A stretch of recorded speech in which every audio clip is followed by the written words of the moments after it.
हर हर महादेव। आप सभी को सावन मास के दूसरे सोमवार की हार्दिक शुभकामनाएं। आज की इस वीडियो में आप सुनेंगे सावन सोमवार व्रत कथा, शिव चालीसा का पाठ और भगवान शिव की आरती। आप सभी से विनम्र अनुरोध है, कथा को पूर्ण रूप से श्रवण कीजिएगा। अगर आपको वीडियो पसंद आए तो मेरी वीडियो को लाइक करके चैनल को सब्सक्राइब कर लीजिएगा, ताकि आने वाली वीडियो की जानकारी आपको सही समय पर मिल सके। आइए आप सभी सावन सोमवार व्रत कथा का मेरे साथ रसपान कीजिए। बोलिए विघ्नकर्ता भगवान गणेश की जय, भगवान भोले शंकर की जय। पौराणिक कथा के अनुसार अमरावती नगर में एक धनी व्यापारी रहा करता था। दूर दूर तक उसका व्यापार फैला हुआ था। नगर में उस व्यापारी का सभी लोग बहुत मान सम्मान करते थे। इतना सब कुछ होने पर भी वह व्यापारी बहुत दुखी रहता था, क्योंकि उस व्यापारी का कोई पुत्र जो नहीं था। उसको सदा यह चिंता सताती रहती थी कि उसकी मृत्यु के बाद उसके इतने बड़े व्यापार और धन संपत्ति को कौन संभालेगा। पुत्र प्राप्ति की इच्छा से वह व्यापारी हर सोमवार भगवान शिव की व्रत और पूजा किया करता था। सायंकाल के समय में वह व्यापारी शिव मंदिर में जाकर भगवान शिव के समक्ष घी का दीपक भी जलाता था। उस व्यापारी की भक्ति देखकर एक बार माता पार्वती ने भगवान शिव से कहा, हे प्रभु, यह व्यापारी आपका सच्चा भक्त है। कितने दिनों से यह सोमवार का व्रत और पूजा भी नियमित कर रहा है। हे भगवान, आप इस व्यापारी की मनोकामना अवश्य पूर्ण करें। तब भगवान शिव ने मुस्कुराते हुए पार्वती जी से कहा, हे पार्वती, सभी प्राणियों को संसार में उनके कर्मों के अनुसार फल की प्राप्ति होती है। प्राणी जैसा कर्म करते हैं उन्हें वैसा ही फल मिलता है। इसके बाद भी देवी पार्वती नहीं मानी। उन्होंने बार बार आग्रह करते हुए कहा, हे महादेव, हे प्रभु, आपको इस व्यापारी की इच्छा पूर्ण करनी पड़ेगी। यह आपका अनन्य भक्त है। हर सोमवार ये आपका विधिवत व्रत रखता है और आपकी पूजा अर्चना के बाद आपको भोग लगाकर एक समय ही भोजन ग्रहण करता है। आपको इसे पुत्र प्राप्ति का वरदान तो देना ही होगा प्रभु। देवी पार्वती के इतना आग्रह करने के बाद भगवान शिव ने कहा, हे देवी, तुम्हारे इतने आग्रह करने पर मैं इस व्यापारी को पुत्र प्राप्ति का वरदान देता हूँ, लेकिन हाँ, इसका पुत्र केवल 16 वर्ष तक ही जीवित रहेगा। उसी रात भगवान शिव ने उस व्यापारी को दर्शन देकर उसे पुत्र प्राप्ति का वरदान दिया और उसके पुत्र के 16 वर्ष तक जीवित रहने की बात भी बताई। भगवान शिव के वरदान से उस व्यापारी को खुशी तो हुई, लेकिन अल्प आयु की चिंता ने उस खुशी को नष्ट कर दिया। व्यापारी अब भी पहले की ही तरह सोमवार का विधिवत तरीके से व्रत करता रहा। कुछ समय के पश्चात उसके घर में एक सुंदर पुत्र ने जन्म लिया। पुत्र के जन्म होने से व्यापारी का घर खुशियों से भर गया। बहुत धूमधाम से पुत्र जन्म का उसने समारोह मनाया। व्यापारी को अपने पुत्र के जन्म पर इतनी खुशी नहीं हुई, क्योंकि उसे पुत्र की अल्प आयु के रहस्य का पता था, लेकिन यह रहस्य व्यापारी के घर में और किसी को पता नहीं था। विद्वान ब्राह्मणों ने उस पुत्र का नाम अमर रखा। जब अमर 12 वर्ष का हुआ तो उसे शिक्षा की प्राप्ति के लिए वाराणसी भेजने का निश्चय किया गया। व्यापारी ने अमर के मामा दीपचंद्र को बुलाया और कहा कि अमर को शिक्षा प्राप्ति के लिए वाराणसी ले जाओ। अमर अब अपने मामा के साथ शिक्षा प्राप्त करने के लिए वाराणसी की ओर चल दिया। मार्ग में जहाँ भी अमर और दीपचंद्र रात्रि विश्राम के लिए ठहरते, वहीं यज्ञ करते और ब्राह्मणों को भोजन भी कराते। लंबी यात्रा करने के बाद अमर और उसके मामा दीपचंद्र एक नगर में पहुँचे। उस नगर के राजा की कन्या के विवाह की खुशी में पूरे नगर को सजाया गया था। निश्चित समय पर बारात आ गई, लेकिन वर का पिता अपने बेटे की एक आंख से काना होने के कारण बहुत चिंतित था। उसे इस बात का भय सता रहा था कि यदि राजा को यह बात पता चल गई तो वह विवाह करने से इनकार न कर दे। इससे उसकी बड़ी ही बदनामी होगी। जब वर के पिता ने अमर को देखा तो उनके मस्तिष्क में एक विचार सूझा। उसने सोचा क्यों न इस लड़के को विवाह मंडल में बिठाकर राजकुमारी से इसका विवाह करवा दूं। विवाह के बाद इसको बहुत सा धन देकर विदा कर दूंगा और राजकुमारी को अपने नगर में ले जाऊंगा। वर के पिता ने इस संबंध में अमर और उसके मामा दीपचंद से बात की। दीपचंद ने धन मिलने के लालच में वर के पिता की बात स्वीकार कर ली और अमर को दूल्हे के वस्त्र पहनाकर विवाह मंडल में बिठाकर राजकुमारी चंद्रिका से उसका विवाह करा दिया गया। राजा ने बहुत सा धन देकर राजकुमारी को विदा किया। अमर जब लौट रहा था तो वह सच नहीं छिपा सका। उसने राजकुमारी के दुपट्टे पर लिख दिया, राजकुमारी चंद्रिका, तुम्हारा विवाह तो मुझसे हुआ है और मैं वाराणसी में शिक्षा प्राप्ति के लिए जा रहा हूँ। अब तुम्हें जिस नवयुवक की पत्नी बनना पड़ेगा वह एक आंख से काना है। जब राजकुमारी चंद्रिका ने अपने दुपट्टे पर लिखी हुई बात पढ़ी तो उसने उस काणे लड़के के साथ जाने से साफ इनकार कर दिया। राजा ने ये बात जानकर राजकुमारी को विदा नहीं किया, उसे अपने महल में ही रख लिया। उधर अमर अपने मामा दीपचंद के साथ वाराणसी पहुँच गया। अमर ने गुरुकुल में पढ़ना प्रारंभ कर दिया। जब अमर की आयु 16 वर्ष की हुई तो उसने यज्ञ करवाया और ब्राह्मणों को भोजन करवाया और खूब सारा धन, अन्न, वस्त्र दान में दिए। रात को अमर अपने शयन कक्ष में सो गया। भगवान शिव के वरदान के अनुसार शयन अवस्था में ही अमर के प्राण पखेरु उड़ गए। सूर्य उदय होने पर मामा ने अमर को जब मृत अवस्था में देखा तो वह रोने पिटने लगा। आसपास के सभी लोग एकत्र होकर दुख प्रकट करने लगे। मामा के रोने और विलाप करने के स्वर समीप से गुजरते हुए भगवान शिव और माता पार्वती को सुनाई दिए। तब माता पार्वती ने भगवान शिव से कहा, हे प्राणनाथ, मुझसे इस व्यक्ति के रोने का कष्ट सहन नहीं हो रहा। आप इस व्यक्ति के कष्ट अवश्य दूर करें। भगवान शिव ने माता पार्वती के साथ अदृश्य रूप में जाकर अमर को देखा तो पार्वती जी से बोले, देवी, यह तो उसी व्यापारी का पुत्र है जिसे मैंने केवल 16 वर्ष की आयु का वरदान दिया था।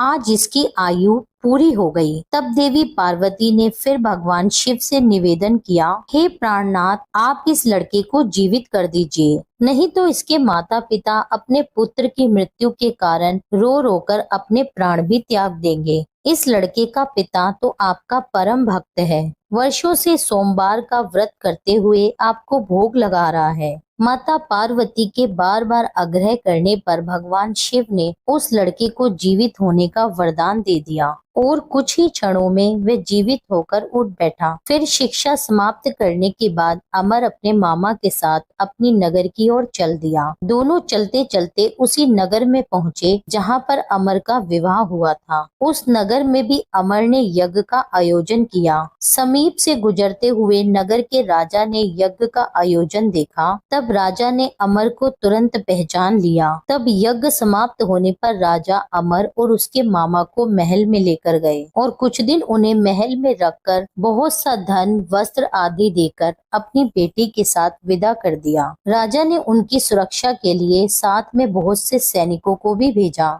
दीपचंद ने नगर में पहुंचते ही एक दूत को घर भेजकर अपने आने की सूचना भेजी। अपने बेटे अमर के जीवित वापस लौटने की सूचना से व्यापारी बहुत प्रसन्न हो गया। व्यापारी ने अपनी पत्नी के साथ स्वयं को एक कमरे में बंद कर रखा था। भूखे प्यासे रहकर व्यापारी और उसकी पत्नी अपने बेटे की प्रतीक्षा कर रहे थे। उन्होंने प्रतिज्ञा कर रखी थी, यदि उन्हें अपने बेटे की मृत्यु का समाचार मिला तो वह भी अपने प्राण दे देंगे। व्यापारी अपनी पत्नी और मित्रों के साथ नगर के द्वार पर पहुंच गया। अपने पुत्र के विवाह का समाचार सुनकर पुत्र वधू राजकुमारी चंद्रिका को देखकर उसकी खुशी का ठिकाना न रहा। उसी रात भगवान शिव ने व्यापारी के स्वप्न में आकर कहा, हे श्रेष्ठी, मैंने तेरे सोमवार के व्रत करने और व्रत कथा सुनने से प्रसन्न होकर तेरे पुत्र को लंबी आयु प्रदान की है। यह सुनकर व्यापारी बहुत प्रसन्न हुआ। सोमवार का व्रत करने से व्यापारी के घर में खुशियां लौट आई। शास्त्रों में लिखा है, जो पुरुष और स्त्री सोमवार का विधिवत व्रत करते और व्रत कथा सुनते हैं, उनकी सभी इच्छाएं भगवान भोलेनाथ की कृपा से पूर्ण हो जाती हैं। सोमवार कथा यहीं संपूर्ण होती है। प्रेम से बोलिए भोले शंकर की जय।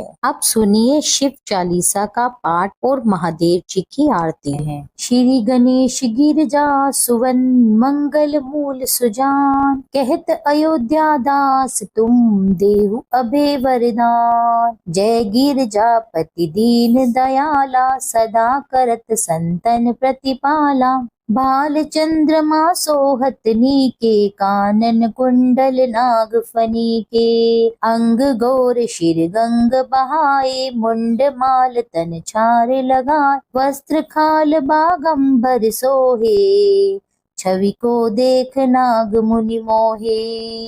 मैना मातु की है दुलारी, बाम अंग सोहत छवि न्यारी। कर त्रिशूल सोहत छवि भारी, करत सदा शतुरंशयकारी। नंदी गणेश सोहे तह कैसे, सागर मध्य कमल है जैसे। कार्तिक श्याम और गणराऊ, या छवि को कही जात न काऊ। देवन जब ही जाए पुकारा, तब ही दुख प्रभु आप निवारा। किया उपद्रव तारक भारी, देवन सब मिली तुम्हें जुहारी। तुरत षडानन आप पठायु, लव निमेष महामारी गिरायु। आप जलंधर असुर संहारा, सुयश तुमरा विदित संसारा।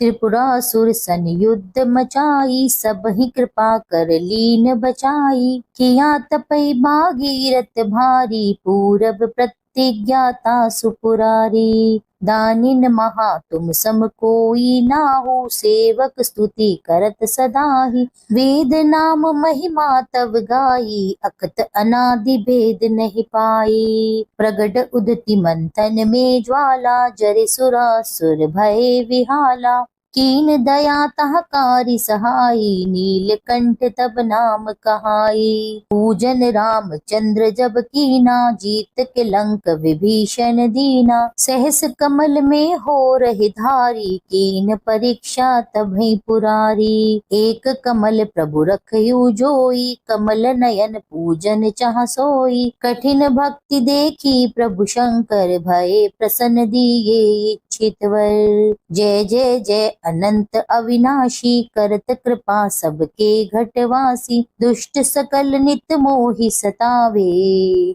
भ्रमत रहो मोहि चैन नावे। त्राहि त्राहि मैं नाथ पुकारो, यही अवसर मोहि आन उबारो। ले त्रिशूल शतुरन को मारो, संकट से मोहि आन उबारो। मातु पिता भ्राता सब कोई, संकट में पूछत नहीं कोई।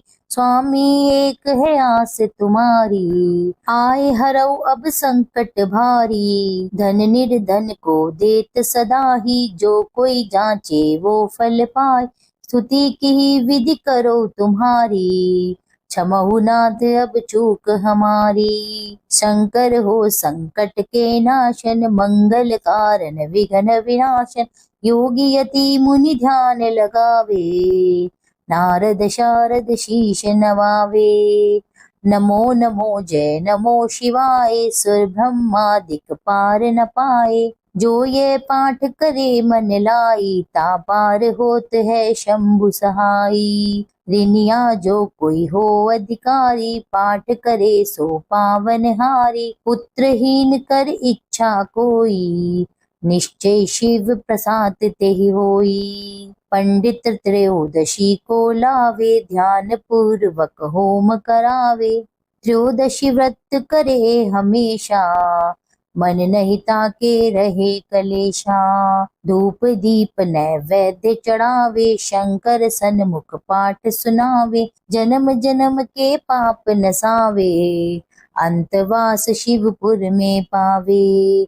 करे अयोध्या आस तुम्हारी, जानी सकल दुख हरऊ हमारी। नित्य नेम कर प्रातः ही पाठ करो 40, तुम मेरी मनोकामना पूर्ण करो जगदीश। मगसर छठी है मंत्र तो संवत 64 जान, स्तुति चालीसा शिव ही पूर्ण कीन कल्याण। भगवान शिव की आरती। ओम जय शिव ओमकारा, स्वामी जय शिव ओमकारा।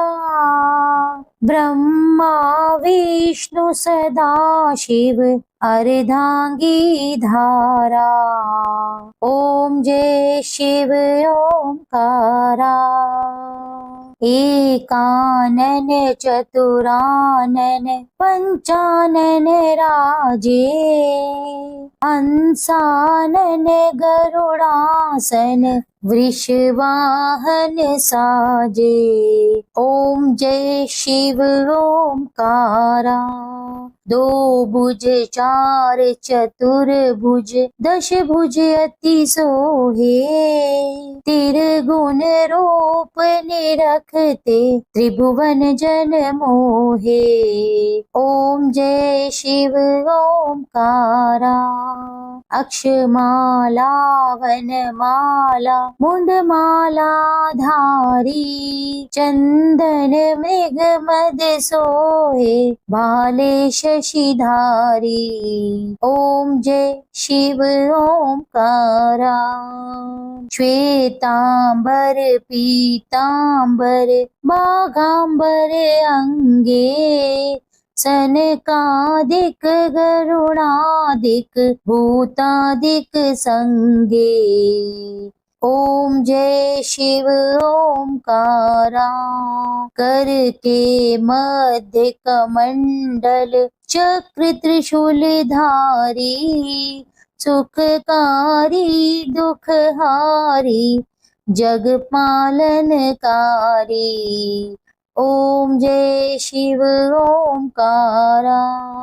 ब्रह्मा विष्णु सदा शिव जानत अविवेका, प्रणवाक्षर में शोभित ये तीनों एका। ओम जय शिव ओमकारा। त्रिभुवन स्वामी जी की आरती जो कोई नर गावे, कहत शिवानंद स्वामी सुख संपत्ति पावे। ओम जय शिव ओमकारा। स्वामी हरि शिव ओमकारा। ब्रह्मा विष्णु सदा शिव अर्धांगी धारा। ओम जय शिव ओमकारा। यह था आज का वीडियो, कथा, आरती और शिव चालीसा का पाठ। उम्मीद करती हूँ यह वीडियो आपको पसंद आया होगा। वीडियो पसंद आया हो तो वीडियो को लाइक करके चैनल को सब्सक्राइब जरूर कर दीजिए और वीडियो को लाइक करके अपने फैमिली और फ्रेंड्स के साथ शेयर कीजिए। मिलती हूँ आपसे एक अगली वीडियो में, तब तक के लिए जय श्री राधे।